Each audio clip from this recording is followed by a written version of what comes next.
Suspense.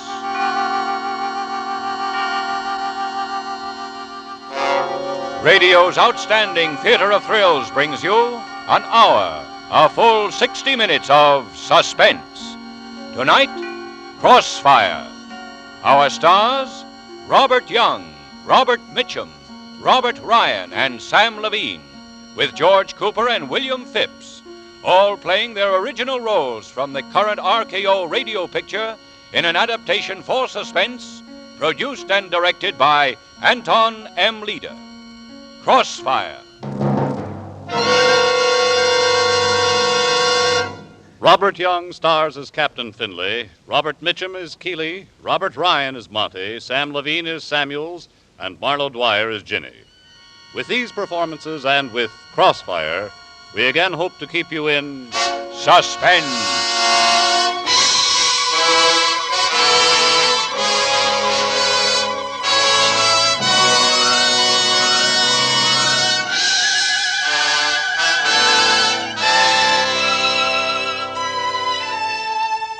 My name is Finley, Captain of Detectives, Homicide, Washington, D.C. I was the cop on the case. The call came in at 9:45, a girl. I told her to stay there, and we went up. It was an apartment on E Street, the third floor, number 307. The girl was still there and let us in. The place didn't look too bad, considering. There was a chair knocked over and a lamp and a little liquor slopped around, but aside from that, not bad. Except there was a man lying in the middle of the floor. A man named Joseph Samuels, and he was dead. Beaten to death. No. Take it easy, Miss Lewis. I'm all right. Was Samuels drunk when you left him in this bar, Miss Lewis? No. Had he been drinking? Yes, but he was all right. What was he arguing with the soldier about? They weren't arguing, they were just talking. I sent Sammy over to talk to the soldier myself. The kid seemed so upset about something. Here's the man's wallet, Captain. Found it behind the cushions on the sofa. Well, let's have it. Corporal Arthur Mitchell. What rank was the soldier, Miss Lewis? Oh, I didn't notice. I left them. Where did you go? I went up to my room. It was the bar in my hotel. Mm-hmm. I had a change, so I told Sammy I'd meet him here in his apartment. We had a date for dinner. I rested a while, and then I fell asleep. When I woke up, I phoned the apartment to say I'd be a little late, but there wasn't any answer. I came over as soon as I could find a cab. Then I called you. Do I have to stay here any longer? No, I'll get somebody to drive you home. O'Hara. Yes? Take Miss Lewis home and check in the bar at her hotel. Will do. Come on, Miss Lewis. Oh, wait a minute. Take this wallet to the provost marshal's office and see if they can locate this man. Sure. Well, what do you want? Oh, I'm sorry. I must have the wrong place. What place are you looking for? Well, I thought it was this apartment. I was looking for a buddy of mine. You're cops? Yeah, we're cops. Has something happened? Tell us about your buddy. Yes, sir. Well, we was here. He left before we did. He wasn't feeling good. He said he'd be right back. And Who was we? Me and another buddy of mine. Who did you come here with? With these two buddies of mine and this fellow. What fellow? This fellow we met in a bar. Miss Lewis. Yes. Soldier, do you recognize this young lady? Come on, did you see this young lady in the bar? Yes, sir. Miss Lewis, is this the man who was with Samuels when you left? No, it was another. What's it all about? Come in, soldier, and give a look. Jeez, that's tough. Yeah, isn't it? Somebody killed him. Could you identify him? Same fellow you met in the bar? Yeah, that's him. What's your name? Montgomery, sir. Were you drunk tonight? Well, I had a couple, but I can handle that. I see. How long have you been out of the service? 2 weeks about. Live here? No, sir. What are you doing in Washington? I just came back to see some of my buddies. Where are you staying? At the Stewart Hotel. That's where I used to be stationed. I'm sponging a free bunk from one of my buddies. What's your buddy's name, this one who was sick, the one who was coming back? Mitchell. Mitch, we call him. O'Hara, hand me that wallet. Here you are, sir. Corporal Arthur Mitchell. Yeah, that's him. Ever see this wallet, soldier? Where did you find it? in the sofa? It must have dropped out of his pocket, but believe me, Mitch couldn't. What's his outfit? Same as mine was. What were you in? Signal Corps Detachment. Stewart Hotel. Mm-hmm. Well, Harold, let's clean it up. Get the coroner up here and give me a full report. Okay, boss. Let's go, Montgomery. Sure, but where are we going? To headquarters.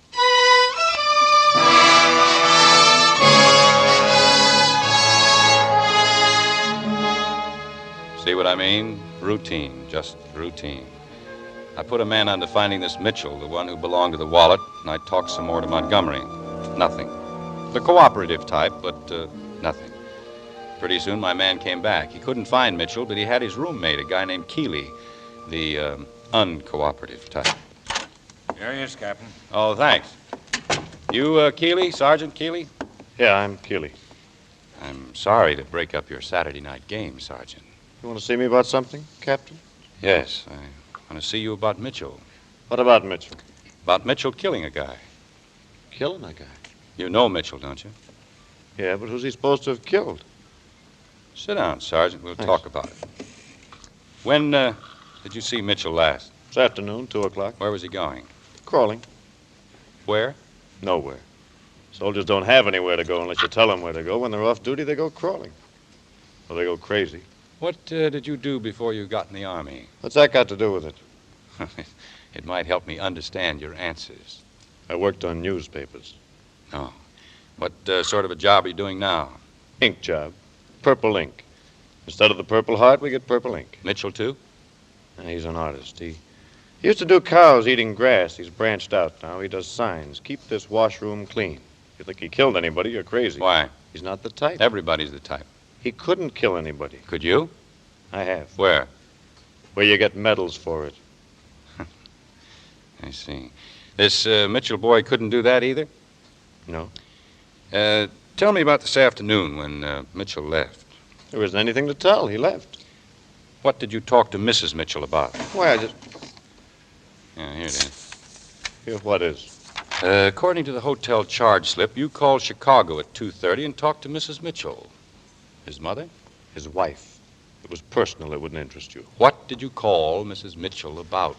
She called me first last week. She was worried about him. He hadn't written. Why? I don't know. Then guess. He's homesick. His wife's sick. I don't know. Anyway, he's got snakes. He's been nuts, but not nuts enough to kill anybody. How was he this afternoon? Oh, he was trying to act like a soldier. I think he went out to look for a girl. What's your name, anyway? Finley. Look, Finley, this sort of life doesn't bother some soldiers. I haven't seen my wife for 2 years. When I do, maybe we'll pick right up again. Maybe we won't. But I don't worry about it now. Mitchell's not like that. He's not tough. He needs his wife. I called her this afternoon and told her to hop a plane and come cheer him up. Here's her wire. She's on her way. She'll be here tonight. That's good. Still don't know what this is all about. Why'd you pick me up? You're Mitchell's closest friend, aren't you? I don't advertise it. Well, Mitchell's other friend told us about you. His other friend, who's that? Hello. Oh, Harold, let's have Montgomery back. Right away. Where does Montgomery come in? He was with Mitchell and a boy named Floyd Bowers this afternoon in a bar. They met a Mr. Samuels there and went up to his apartment. Mitchell left first, but he told Montgomery to be back. We were looking at Samuel's body when Montgomery came back looking for Mitchell. You're taking Monty's word for all this? Not entirely. Did you ever see this? That's Mitch's wallet. How'd you get it? We found it in Samuel's apartment, down behind the sofa cushions. Where's Bowers? Did you ask Monty? Ask him yourself. Hiya, Keeley. Did you hear all this they're trying to pin on Mitch? Part of it. Well, this is serious. They're crucifying the kid. You know Mitch. He won't have a chance. What do you mean by that? Well, Captain, I just mean that Mitchell's not the kind of guy who knows the scoop on things like this. He's an artist. He's sensitive. And you know all about things like this? Well, sure, like I told you. I've been a cop myself in St. Louis. 4 years in the jungle on the east side. I know the score. Well, then you can understand my problem, why I need your help. I'm not helping anybody stick my pal in trouble. I'm not asking you to. I'm just asking for facts. How did all this get started in the bar with Samuels? Well, like always. Bunch of people in a bar. Something happens, and first thing you know, you're talking to somebody. What happened? Leroy knocked a drink all over this, what'd you say her name was? This Miss Lewis. You didn't tell me about Leroy. Oh, he's just a dumb hillbilly. He's a friend of Floyd's. He come in with Floyd, but he didn't stay long. Go on, tell me about it. Well, like I said, we was talking, me and Floyd and Mitch. Only Mitch was getting high and clamming up. I was worried about Mitch. What's eating you, Mitch? Nothing's eating me. Come on, man, let's go. Sit still, Floyd. You don't get to meet people going in and out of one bar after another. Hey, look out, Leroy, that tray. Oh, my dress. I'm sorry, lady. I didn't mean to spill. You silly hillbilly, why don't you watch what you're doing? That's all right. It was an accident. A lady with you? Yeah. I'm sure sorry about my buddy. Oh, that's all right. Here, honey, here's a napkin. Waiter, give me that towel. Here, miss. Thanks. You'll have to forgive Leroy here. Leroy's from Tennessee. He just started wearing shoes. Apologize to the lady, Leroy. I said I'm sorry. It was just an accident, soldier. Leroy's all right. He's just dumb. We won the war with him by not letting him go across. If the Krauts had caught him and... Hey, Leroy, where you going? I'll see you, Floyd. Well, now, look there. I heard Leroy's feelings. I'd better change. I'll meet you up at your place, Sammy. Sure. Take your time. Hey, soldier. Yeah? Buy a drink? Sure, why not? Over here and sit down. Well, Captain, this Samuels and Mitch went off to the other end of the bar, and me and Floyd was just sitting there talking. I don't know how long. This Floyd can really talk when he gets started. Man, what I couldn't do with $1,000. What would you do with $1,000? Man, with $1,000, I'd go to Mexico. I'd fish and live on the beach and eat and just Mexico? live on that beach. I've been to Mexico. Them guys down there'd have your $1,000 before you was there a week. Yeah, not my $1,000, they wouldn't. I'd steal me an air-cooled machine gun and Hey, I'd just... hey, Floyd, look, they're leaving. Who? Mitch and his pal. Come on, let's go. Oh, why do we have to go? The Jew boy is setting up the drink someplace. Who? The Jew boy. The Jew boy.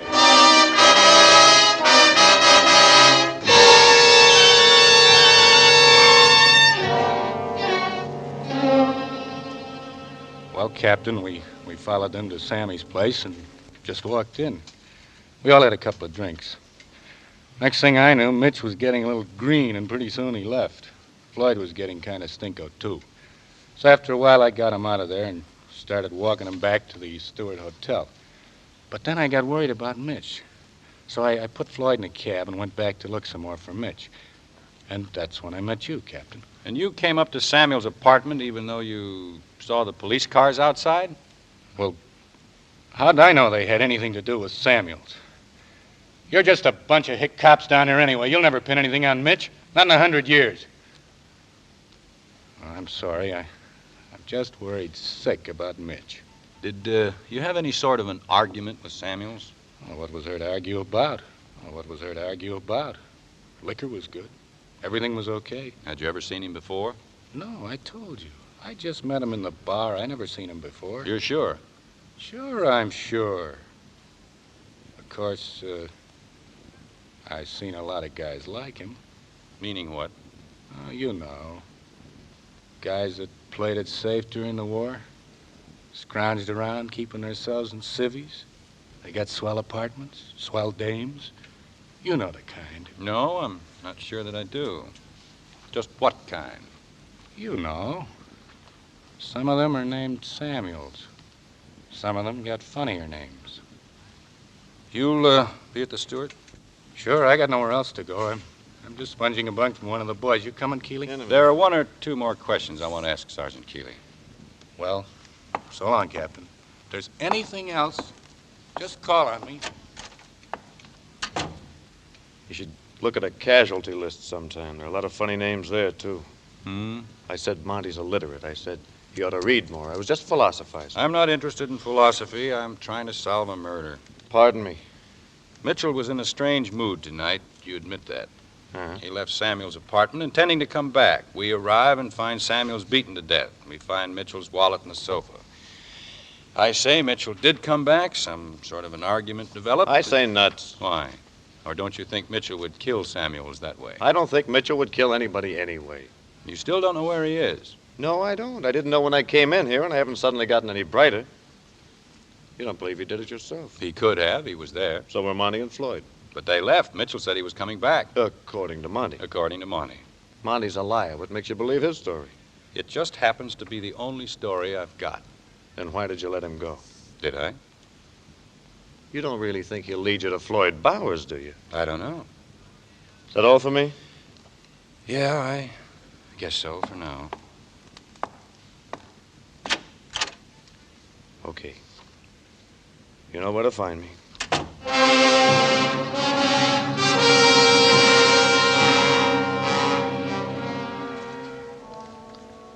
I'm Keeley. You've heard from me already.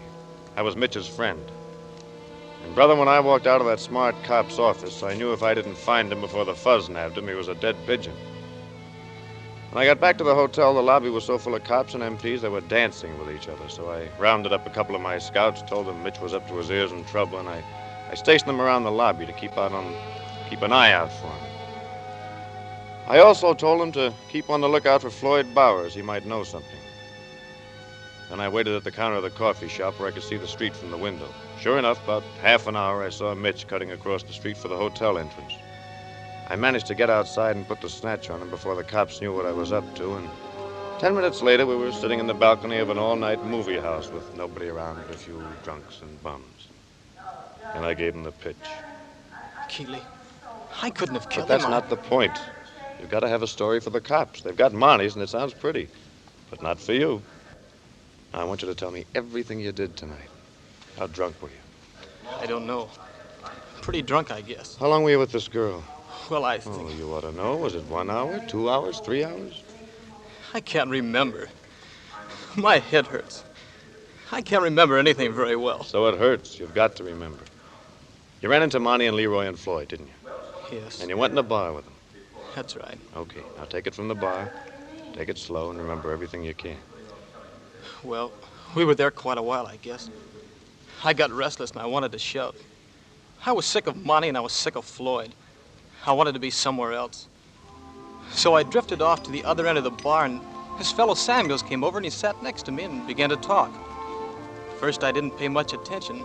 I was feeling so low myself. My girl is worried about you.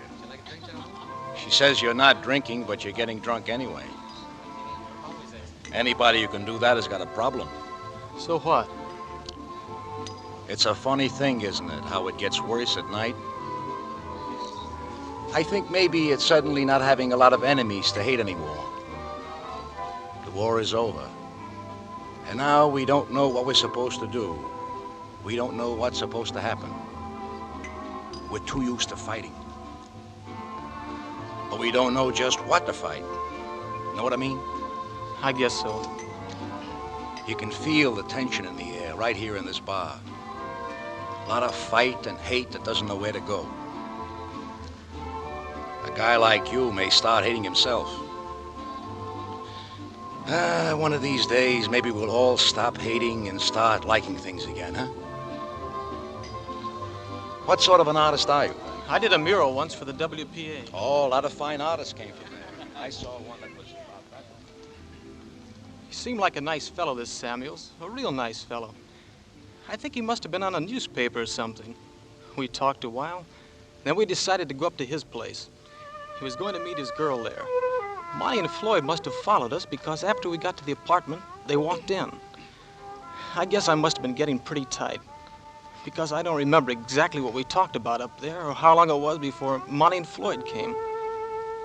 All I remember is that the radio was on, playing some nice music. Debussy, I think. And Monty was yammering away, doing most of the talking. You're doing all right, Floyd. You're doing all right, Mitch, kid. Sammy, let me tell you something. Not many civilians will take a soldier into his house like this for a quiet talk. Is that right, Floyd? That's right, Monty. Well, let me tell you something.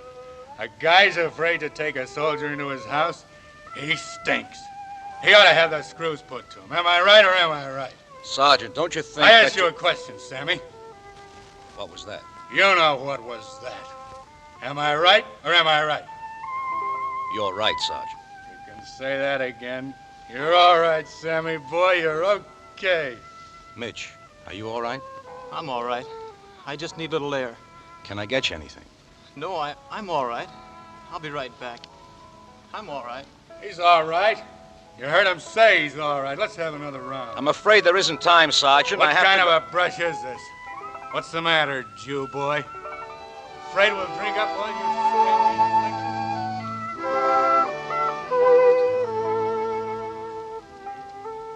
You know how I am, Keeley. I hate to hear anybody yelling at anybody. So I decided not to go back when I got out. The air felt good. I must have started to walk. I don't remember how far or in what direction. But the next thing I knew, I was in a joint called the Red Dragon. I was talking to this girl named Jenny and buying her drinks. Do I have to tell you my name again? Well, it's Ginny, because I'm from Virginia. Oh, yeah? Oh, yeah. Oh, this joint stinks. I sure get tired of it here. Well, what do you work here for, then? For laughs, dear, for laughs. Every night? Every night. Come on, up with your glass. Here's to nothing. You work here until when? Until we close. Then what? Then I sleep. Me and myself in my great big bed, we sleep. You know, I could have killed my roommate the other morning. She was You got that in quick, didn't you? Drink up and be nice. You know what I'd like to do? Yeah, No, I no. know.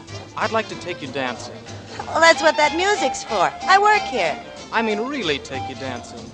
The two of us going somewhere, eating something, talking about ourselves. You're a character. I'm serious. Sure, I know. I remind you of your sister. You remind me of my wife. Look, be nice. Order some more drinks. Then we'll dance. I've had enough to drink. Well, toodaloo. Wait, Jenny, don't go. I've got some things to do.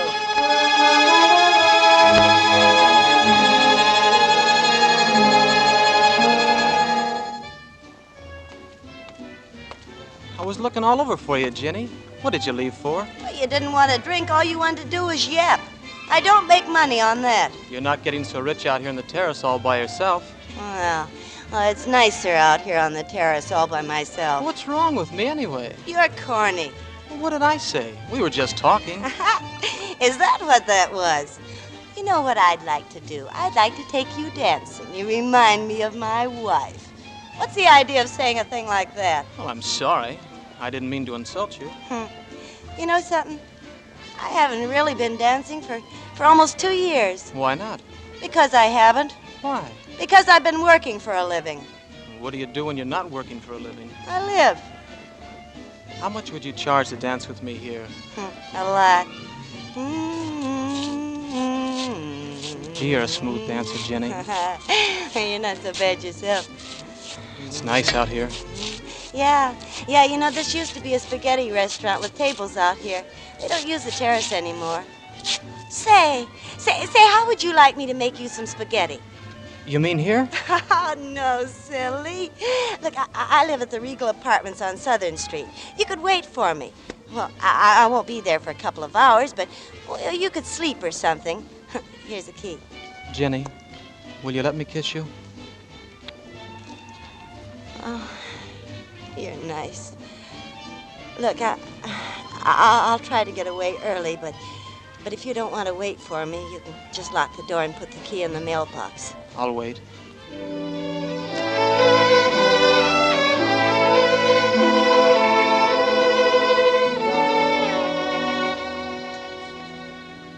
I guess it was a crazy thing to do, Keeley, but it made sense at the time. Besides, I thought I could use a little shut-eye. So I walked around some more, and then I went up to Jenny's apartment. I must have fallen asleep because the next thing I remember, somebody was knocking on the door. How about some light? Sure. Hasn't she come home yet? I don't know. I don't think so. You mean Jenny, don't you? What do you mean? I guess I mean Jenny. Do you belong here or something? Or something. How long you been waiting? I don't know. That's great. Have a cigarette? Thanks. I just woke up. I don't even know what time it is. I've got a key here somewhere. She gave it. I know. I saw you with her at the joint. Oh? Who are you? I'm a man who's waiting for her. Is that all right? Sure. Want some coffee? Sure. I'm a husband. I'm Ginny's husband. Are you? I was a soldier, too, but I conked out. Guess you're wondering about this setup, aren't you? I guess I am. Well, ask her about it, then. She was a tramp when I married her. I didn't know it at first, but I knew it before we were married. It's one of the reasons I enlisted, to get away from her. But I couldn't wait to get out and come back to her. When I did, she didn't want me. Funny, ain't it? But I still want her. I still love her. How's that coffee doing? I'll be ready in a minute. You know what I just told you?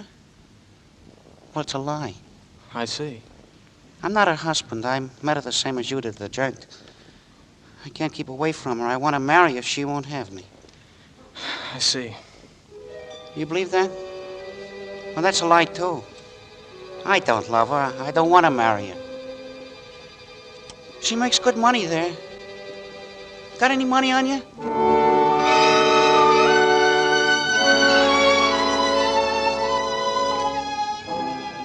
While this screwball goes on with his double talk, I suddenly remember you, Keeley, about having to meet you at the hotel at midnight. So I decided to get out of there. I went straight back to the hotel, and the next thing I knew, you were pushing me around and hauling me off to this joint. Listen, I don't like all-night movie houses any more than you do. But you're in a jam.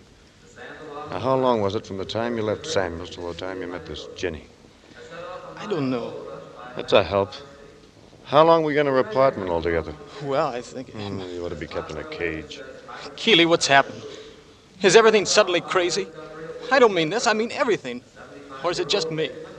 No, it's not just you. The snakes are loose. Anybody can get them. I got them. But they're friends of mine. I think Samuels understood it. Yeah, maybe he did at that. You still in love with your wife? I guess I am. She's still in love with you? That's a screwy thing to ask. Well, maybe it is, but she's here now, or she should be. I got to figure out how much of this to tell her. Mary? Here? Well, what's she... Don't worry. She doesn't know anything yet. She was coming anyway. Why? To see you. I talked to her this afternoon. Maybe she's here now. She was supposed to be on a plane. Well, you sit tight. I'll go see if I can find her. Keeley, I couldn't have killed this guy, could I? Hey, there's Leroy. I wonder what he wants. Keeley, listen, I found Floyd. Floyd? Where? In a room in a place down on Maryland Street where he's hiding out. He just phoned me and tried to raise some dough for something. He sounded awful scared. You got the address? I don't want to have nothing to do with this. I shouldn't have told you. I don't want to get in any trouble, Keeley. You won't get in trouble. All you have to do is tell us where Floyd is. Then you can go back to the hotel and stay there and forget it. And you, Mitch, you just keep right on watching the picture and don't move. Don't even move to another seat. You want Leroy to bring you a sandwich or something? No. But, Keeley, where are you going? I'm going to see Floyd Bowers.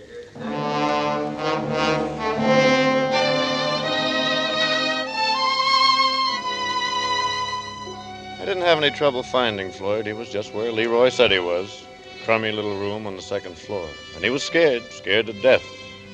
And wanting to get rid of me the worst way. Why? I didn't know then. I talked to him for quite a while, but I couldn't get a thing out of him.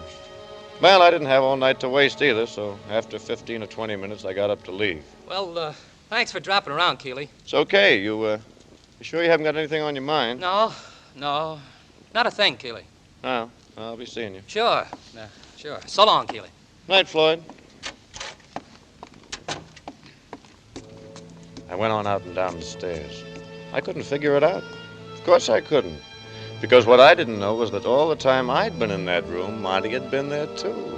After I left, he was still there. It's okay, Monty. He's gone now. I know he's gone. Monty, I didn't call Keeley up here. No? Oh, Monty, don't! Told you not to go out anywhere, Floyd. You went out, Floyd. You didn't do like I said. You went out and got in touch with Keeley. You shouldn't have done that. No, I didn't, Monty. I didn't get in touch with Keeley. I called Leroy. Leroy must have told him. Try money, Monty. All I did was try to get some dough. Now, look, you got plenty of dough, Monty. Give me some dough. I had everything figured out. Just what we was going to do. I told you to stay here. You went out and phoned. You spoiled everything. I didn't, Monty. I didn't spoil nothing. I told Keeley I hadn't seen you. You heard me say that. Nobody can pin anything on you. That's right, Floyd. Nobody can pin anything on me. Oh, now, look, Monty. I'll go to Mexico. I'll never come back. I didn't have nothing to do with it. I don't want to get mixed up in it, Monty. Criminy, Monty. You went crazy or something. Samuels didn't do nothing to you. You went crazy. I didn't do nothing to Samuels either. Except I flicked him like that. Not that hard, maybe. More like that. Or that. Or that. Not hard enough to hurt anybody. Stop it, Monty! Monty, stop it, you went nuts! I've got nothing against any Jews. Oh, I just don't like Jews. And I don't like nobody who likes Jews.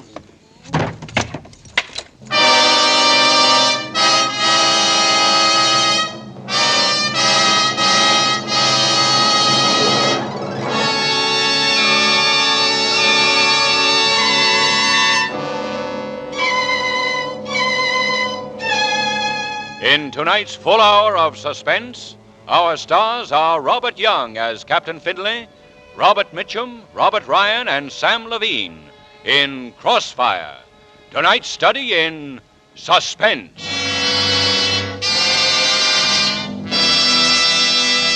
In just a moment, we will return with Act Two of Suspense. This is CBS, the Columbia Broadcasting System.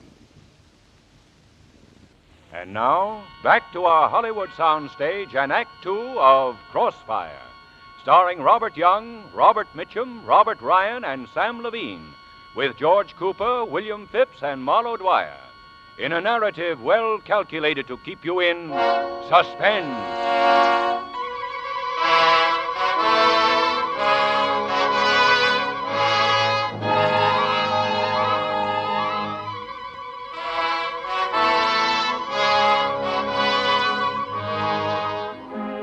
Like I said before, I'm just a cop.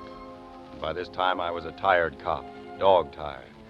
I'd been doing a lot of work for the last 6 hours, most of it leading nowhere, because still no Mitchell.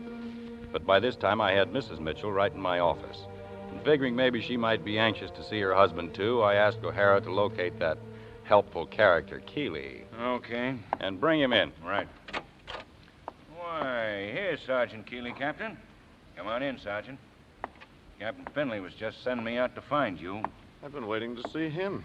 Hello, Keeley. Mary, what are you doing here? We picked up Mrs. Mitchell at the airport. Oh, well, what do you want me for? Floyd Bowers is dead, Sergeant. Dead? He was alive a couple of hours ago. I just saw him. Well, when I saw him about 20 minutes ago, he was good and dead, strung up by the necktie. I just came here, Captain, to tell you I'd talked to Floyd. If you'd come here right away, Sergeant, as soon as you found out where Floyd was, I could have talked to him myself, and he'd still be alive. You win, Captain. Now, don't you think you'd better tell me where Mitchell is, Sergeant? Why? I don't want anybody else killed if I can help it. You might as well work with me now if you really want to help Mitchell, because you're in custody, in case you didn't know it. I'll listen to anything constructive you have to say, but I won't stand for any more interference. You've got a mind like a dog catcher. Okay, I'm in custody. Everybody's in custody. What does that prove? Except that you've got a big jail. If you want Mitchell so bad, you can go out and find him. All right, I was just hoping there was an easier way. I talked to Mitchell a little while ago. Where is he? I said I talked to Mitchell, Captain. He couldn't have killed Samuels. He didn't go back to Samuels' apartment after he went out for some air. He went straight to a joint where he met a girl. Oh, Keeley. Take it easy, Mary. Mitch was in this girl's apartment for the next couple of hours. What does that prove? It proves he went to a joint and he met a girl. Would a man who's just killed somebody do a thing like that? I'm sorry, Mary. And it proves where he was for 2 hours. Which 2 hours? He doesn't remember. But all you have to do is ask the girl. Who's she? She's a girl. She calls herself Ginny. Mitch knows where she lives. When did he tell you all of this? Just before I went to see Floyd. Did he know where you were going? Yeah? Then he could have killed Floyd himself. He didn't know the address. He could have followed you. Captain Finley, if Keeley tells you where Mitch is, will you let him go? And will you promise to let me see Mitch first, by myself? No, I won't let Keeley go. But I'll let you talk to your husband alone. I'll be waiting outside, wherever he is. Please tell him, Keeley. Please. He's in the balcony of an all-night movie, The Regent, about 4 blocks from the hotel.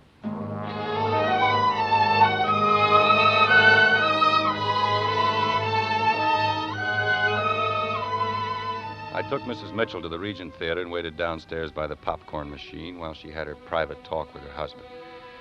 I don't know what they said to each other, but it wasn't hard to imagine. A guy and his wife separated for 4 years, and then Sacco, this deal. But you could tell from the way they looked at each other when they came out that whatever came between them from now on, it wasn't going to be that other girl. I put Mitchell in the squad car with O'Hara, and then Mrs. Mitchell and I went on to pay our call. Mitchell had given his wife the address, Regal Apartments, Southern Street, the name Ginny. Captain Finley, Yes, Mrs. Mitchell. can I go in and talk to Ginny first? I mean, go in alone. Why? Well, she might tell me more than she'd tell you. All right, I see the transom's open. I guess I won't miss anything. What is it? Ginny, Well, who's there? I'm Mrs. Mitchell. Great. How's Mr. Mitchell? My husband Look, is so... what do you want anyway? It's late. I'm sorry. I wanted to talk to a girl named Ginny. My husband's a soldier who was here tonight. Well, there aren't any soldiers here now. Just me. I don't have anything to do with soldiers. Sorry. Good night. Please wait, please. I've got to talk to you. It's terribly important. I know it's late, but you've got to help me.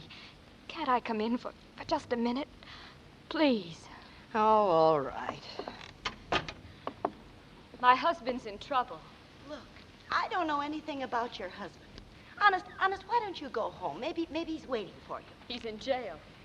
They say he killed a man, but he didn't. Okay, then there isn't any problem. What do you want from me anyway? A character reference? All I want you to do is to say that he was with you tonight. Tonight's a long time ago. I wouldn't be able to remember. You'd remember Mitch. Why? Does he have two heads or something? You danced with him.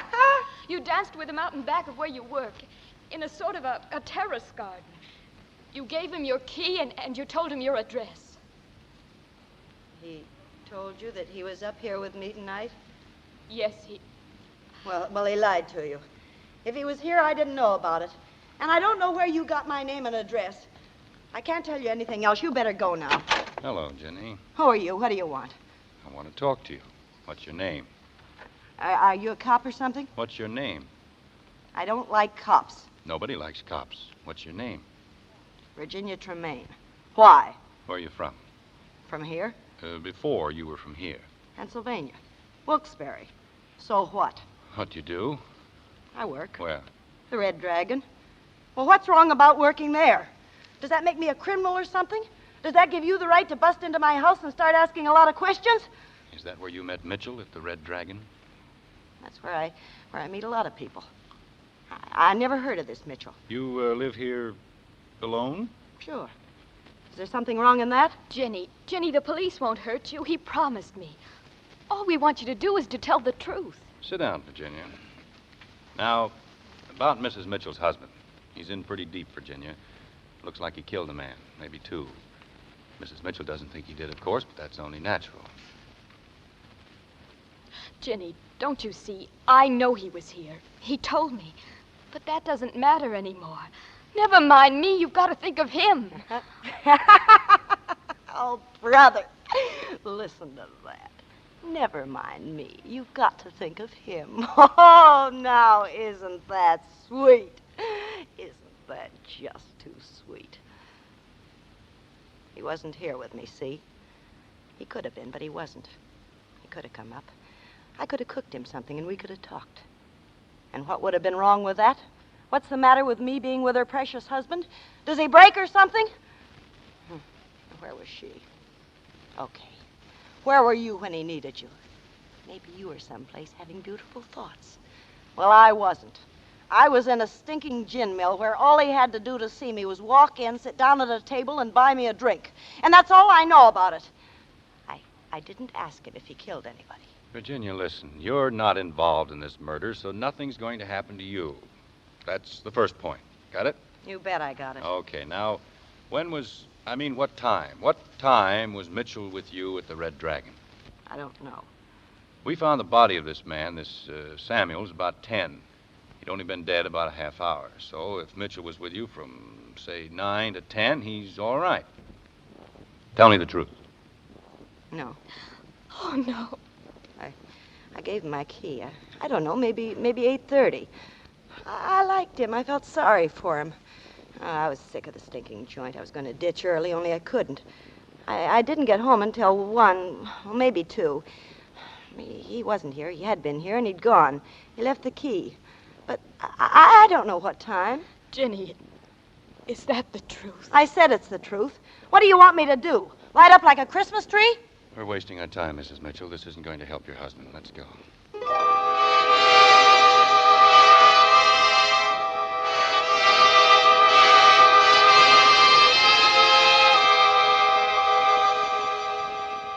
By the time I got to my office, it was dawn. Gray and dirty, which is how I felt. Plus disgusted. Mitchell and I were going around in circles. I didn't murder anybody. Why would I murder him? What motive would I have? Maybe you didn't like him. Maybe you hated him. Hate's a good motive. Why would I hate him? I hardly knew him. I only talked to him for a couple of hours. He seemed like a nice guy. You know he was a Jew? No. You mean to say you didn't know he was Jewish? No. I didn't think about it. Well, what would that have to do with it? Got Montgomery for you. Yeah, all right. I'll see him in a minute. I'm through here with Mitchell, but I want to talk to Keeley again. Okay, boy. That door, Mitchell, over there. Okay. Here are the papers you wanted from the War Department on Samuels. Oh, yeah. Hit on Okinawa. Got a medical discharge last summer. Well, let's give a look.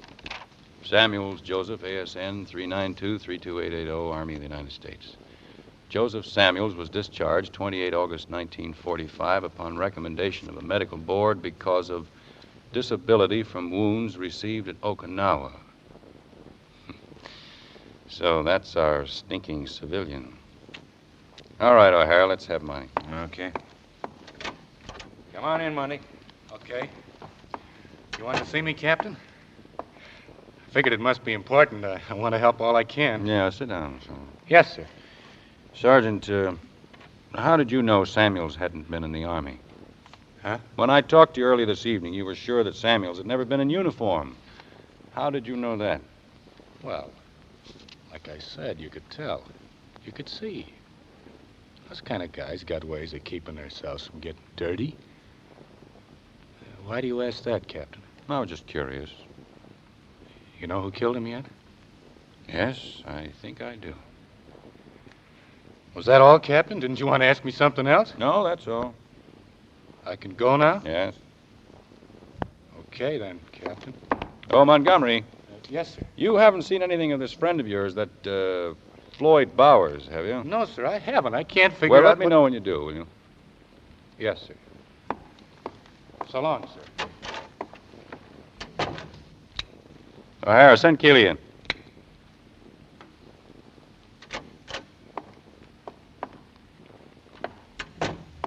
Well, now what? You look all in, Keeley. Thanks for the concern. Sunday morning. Mrs. Finley is just about leaving for early mass. Now that I know that, can I go back to bed? Well, what's the matter? Thought you were going to have this all solved by now. I'm in a cage. I'm not doing anything except breathing. You've got Mitchell. You've got your little fairy tale all written. Drunk, trouble at home, can't tell a clear story. Open and shut. What's holding you back? Is that all? That's all. All right, then. Do you really want to help me wind this up? Thought you didn't like me. You talk too much sometimes. Oh, you're appealing to my better side. Yes. Making me some sort of a proposition? Yes? I'd like to sleep on it. You can sleep all day when we're finished. Okay, then. You, usually have to know something about a man to have a reason to kill him, don't you, Keeley? Yeah, I guess so. You have to know him well enough to be in love with his wife, or well enough to know he has some money. Mm-hmm. Samuels didn't have any money. He didn't even have a wife. So what? So this. None of these men knew that or anything else about Samuels. They hadn't known him well enough or long enough to have an ordinary motive for killing him. Mitchell talked to him for maybe an hour, the others less. So it had to be something else. A motive inside the killer himself. Go on. The killer had to be someone who could hate Samuels without knowing him, who could hate him enough to kill him, under the right circumstances, not for any real reason, but mistakenly and ignorantly. You interest me, Captain. Well, once I figured that out, the rest wasn't too hard. I looked around at my suspects. I thought back over the answers I'd had tonight. Some of them fit. I knew who killed Samuels. You booked him? No, not yet. I'm taking the chance that you're smart enough to know what I'm talking You about. don't have to draw me pictures. I know what you're getting at. I think you're right. What do you want me to do? Yes, I've nothing on Montgomery, nothing at all. I might never get anything. I want to take a long chance on nailing him quick. How well do you know him? Well, I've tried to like him, but he's not my type. Does he have many close friends? He had one, Bowers. I think he killed him. So do I. What about that other southern boy, Leroy? No, I don't think so. He was in Monty's platoon. But Just how do you think he feels about Monty? You're getting ahead of me. Well, I was hoping he didn't like Monty. I think he's scared to death of him.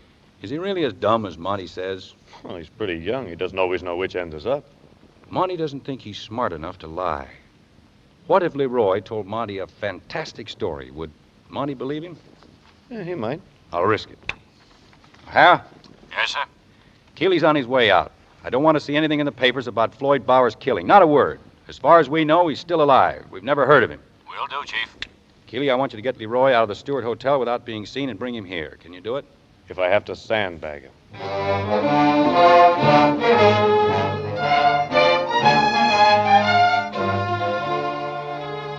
In an hour on the nose, Keeley was back at headquarters with Leroy.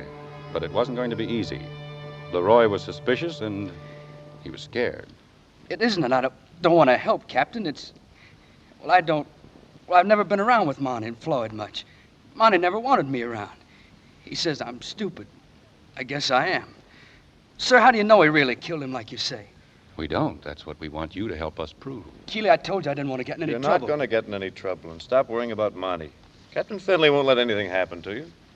Maybe you're right, sir. But I can't think he'd do a thing like that without no reason. We thought he had a reason. You know the way Monty feels. You've heard the things he says. Well, yes, I guess I heard him say a couple of times about Jewish people living off the fat of the land while he was out there. And you say that's all lies. And I guess it is. I don't know, but look, maybe Monty roughed this guy up a little, and that was all. That was all he started out to do, yes. He didn't have a plan or anything like that. This business of hating Jews comes in a lot of different sizes. There's the you can't join our country club kind, and the you can't live around here kind. Yes, and the you can't work here kind. And because we stand for all of these, we get Monty's kind. He's just one guy. We don't get him very often, but he grows out of all the rest. Look, Leroy, you know we have a law against carrying a gun? Sure. We have that law because a gun is dangerous. Well, hate, Monty's kind of hate, is like a gun. If you carry it around with you, it can go off and kill somebody. It killed Samuels last night. Monty was in my outfit. It killed Floyd. I hate to think of anything like that happening to Floyd. And I hate to see Monty get away with anything. But look, I'm getting out soon. I might get in trouble. And I don't see this as any of my business anyway. Has Monty ever made fun of your accent? Well, sure, lots of times. Why? I don't know. He calls you a hillbilly, doesn't he? He says you're dumb. He laughs at you because you're from Tennessee. He's never even been in Tennessee. Ignorant men are afraid of things they don't understand. They end up hating them. You get me all mixed up. How do I know what you're trying to do? How do I know you aren't a Jewish person yourself or something? You don't? But would it make any difference? I guess not. Well, all right, Leroy, but just one more thing, then you can go if you want to. About 100 years ago in Ireland, the potato crop failed. A lot of Irish immigrants came over here. Their talk was different, like yours, Leroy. They were Catholics, most of them. One of them I knew about stayed in Boston. He thought of himself as just another American, until suddenly one day he looked around and saw that something had happened. It frightened him. Fear and hatred of all Irish Catholics had developed and spread like a terrible disease. He saw he wasn't an American anymore. He was a dirty Irish Mick. He didn't understand. He didn't know what to do. But one day, when a bunch of men attacked his parish priest on the street, he waded in to help him. That night, on the way home from work, he stopped off for a beer. When he left the bar, 2 men followed him carrying empty whiskey bottles. They didn't mean to kill him. They were just going to rough him up a little. They just started out hating, the way Monty started out. But 20 minutes later, my grandfather was dead. Your grandfather? That's history, Leroy. They don't teach it in school, but it's real American history just the same. Thomas Finley was killed in 1848 just because he was an Irishman and a Catholic. And last night, Joseph Samuels was killed just because he was a Jew. Do you see any difference, Leroy? Hating is always the same, always senseless. One day it kills Irish Catholics, the next day Jews. It's hard to stop. It can end up killing men who wear striped neckties. Or people from Tennessee. Will you tell me exactly what to say? Yep, I'll tell you exactly what to say.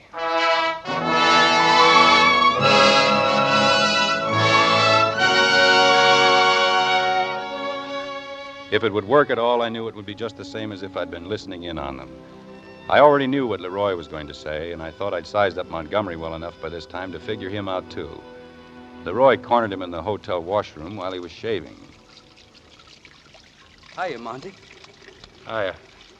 You heard about everything that happened, Monty? Uh-huh. I heard they got Keeley and Mitchell and they're holding them. I guess it's a good thing I left the bar when I did, or I'd be mixed up in it, too. Floyd didn't have anything to do with it, did he, Monty? Knock it off. What's the matter, Monty? Monty, no kidding. Floyd couldn't have done it, could he? Floyd wouldn't bump anybody off, would he? I don't know. He sure acted funny when I saw him last night. When did you see him? I saw him after. After what? After all that happened. He wants to see you, Monty. He asked me to tell you he wanted to see you. He did? Honest, Monty, I didn't know whether I ought to tell you or not. You don't want to get mixed up in anything anymore than you are, but he was acting crazy, Monty. He gave me a crazy thing to tell you. He said, tell Monty the necktie wasn't any good. What do you mean by that, Monty?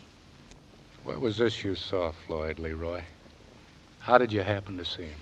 He called me and asked me to come over to where he was. Where was he? Some old place down on Maryland Street, on the second floor. Let's see, I wrote down the address. What did I do with it? It was on a little piece of paper. Must be in my other pocket. Gosh, Monty, Floyd was really acting crazy. He said you shouldn't come today. He said to come tonight before 10. Well, here it is. 404 Maryland Avenue. That's it. Huh? Will you go see Floyd, Monty? Will you give him some money? I wouldn't say anything about this if I was you, Leroy. Understand? I wouldn't say a word. To anyone.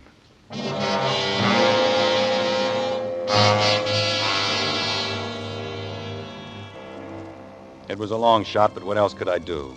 O'Hara and I went down to the Maryland Avenue place and waited. We'd been waiting about 20 minutes when we heard steps on the stairs. They stopped on the landing, then started shuffling along the hall. They stopped again outside the door. Somebody was fumbling at the doorknob. Then the door opened. It was Montgomery. Hello, Montgomery. Well, I was looking for Floyd Bauer's room. Somebody said he was here. Well, that's too bad, Sergeant. Floyd was here, but he isn't anymore. Well, what's wrong? Has something happened, Captain? Bowers is dead. Dead? He was killed today. You know who killed him? Not yet. How did you know he was here? When I talked to you last night, you didn't know where he was. Oh, I didn't then. I didn't know then where he was. A fellow back at the hotel, he told me Floyd was here, and Floyd was scared, and he wanted to see me about something. I just come. I didn't even know which room it was. I was looking for the right room. He was knocked off in this room. Mm-hmm. The same guy who knocked off Samuels, maybe. Well, it could be. I liked Floyd, Captain. I liked Floyd a lot. I naturally came to help him. This fella said he needed some dough for something. Well, you should have come right away. Well, this fella said, Floyd said not till tonight. I figured if Floyd said that, he must have got a reason. I see. Well, it looks like somebody was stringing you along. Yeah. What was this fellow's name, the one who told you Floyd wanted to see you? Look, Captain, I don't want to be a pigeon, this guy. What was his name? Leroy something. He was a friend of Floyd's. Maybe you remember me mentioning him. Yeah. You, never been to this house before? No. I never been here before. I never even been in this part of town. I didn't know which room it was, except it was on the second floor. Like Leroy said, I was looking for the right door. Seems like you have a lot of trouble with doors, Sergeant. First time we met, you were looking for the right door. That's right, sir. But you knew the address. You knew which house to come to. Sure. Leroy, give me the address. Was it written down on a piece of paper? Yeah. Do you still have this piece of paper? Yeah, I guess so. Here it is. Let me see it. Okay. I'll have to arrest you, Montgomery. Why would you arrest me, Captain? What would you arrest me for? For the murder of Samuels and Bowers. You're kidding, Captain. I never even been here before. Why, You didn't look at this paper carefully. This is the address of the house next door. I wrote it down myself.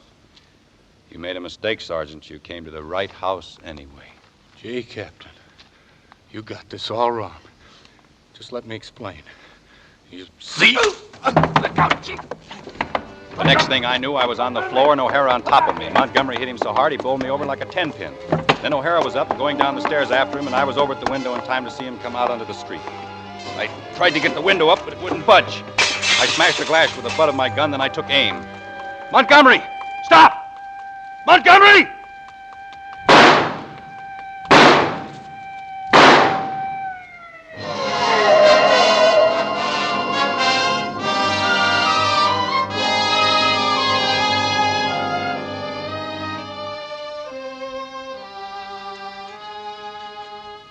That was all.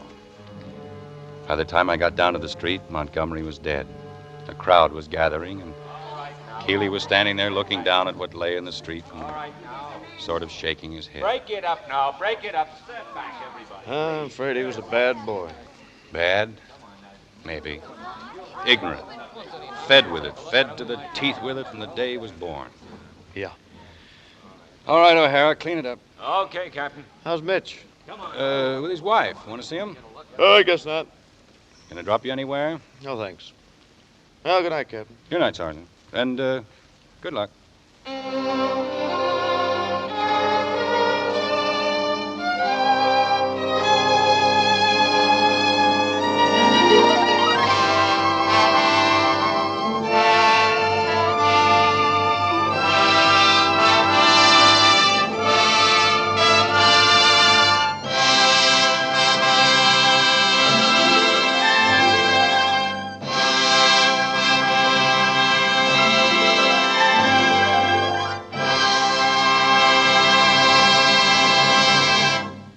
Our sincere thanks to a wonderful cast. To Robert Young, who was Captain Finley, Robert Mitchum in the role of Keeley, Robert Ryan, who played Monty, and to Sam Levine as Samuels. To George Cooper as Mitchell, and William Phipps as Leroy. To Marlo Dwyer as Ginny, Julie Bennett as Mary, Bill Johnstone as O'Hara, Bill Lally as Floyd, and Louis Van Rooten as the man. Our thanks for your superb performances in this suspense adaptation of Crossfire. Robert Young may currently be seen in Relentless. Robert Mitchum will soon be seen in the RKO radio picture Rachel and the Stranger. Robert Ryan will soon appear in Berlin Express, and George Cooper in Blood on the Moon, both RKO radio productions. Sam Levine's next picture is the Babe Ruth story. Crossfire, based on the original novel The Brick Foxhole by Richard Brooks, was adapted for suspense by Robert L. Richards and Henriette Martin, and was produced and directed by Anton M. Leader. Bud Gluskin is our musical director and conductor, and Lucian Marowek composes the original scores for radio's outstanding theater of thrills, 1 hour of Suspense.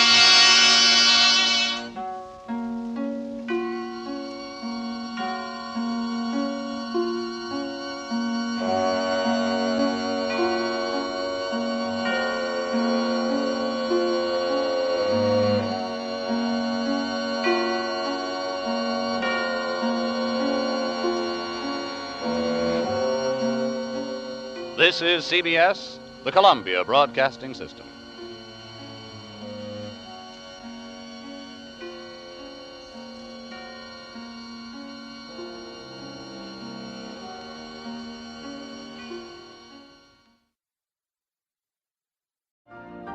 You've been listening to the OTR Gold Network. Find more classic radio at otrgold.com.